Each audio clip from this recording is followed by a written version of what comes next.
Magandang araw po sa ating lahat. Ngayon ay February 23, 2024, araw ng Biyernes at narito ang update sa lagay ng ating panahon ngayong araw. Nagpapatuloy pa rin ang pagbugso ng easterlies o ang mainit na hangin mula sa Pacific Ocean sa buong bansa pero may mga pag-ulan din na aasahan ngayong araw sa maraming lugar. Magsisimulang muling umihip ang malamig na hanging amihan simula ngayong araw na siyang makakaapekto naman sa Northern Luzon hanggang sa mga susunod na araw.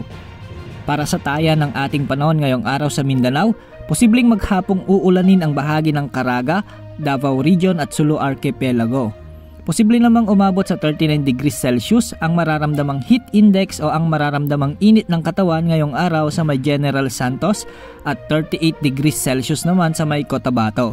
Maging alerto sa mga posibleng epekto ng mainit na panahon lalo na sa mga may sakit na kinalaman sa init.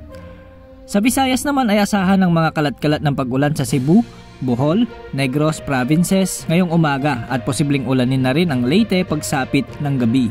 Samantala mababa naman ang tsansa ng pag-ulan ngayong araw sa buong Palawan at Calayan Islands maliban na lang sa mga isolated rain showers dulot ng mga localized thunderstorms.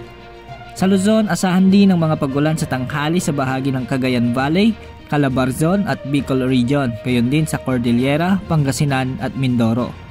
Posible namang umabot sa 39 degrees Celsius ang heat index ngayong araw sa bahagi ng Tarlac at 38 degrees Celsius naman sa Dagupan at Cabanatuan.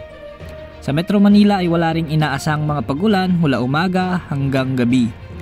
Magiging banayad naman hanggang sa bahagyang maalon ang mga karagatan sa bansa maliban na lamang sa extreme northern Luzon na may mga maalon na karagatan dulot ng papalapit na bugso ng amihan. Wala pa ring nakikitang posibleng sama ng panahon gaya ng low pressure area o bagyo na mabubuo o papasok sa ating area of responsibility hanggang sa katapusan ng Pebrero.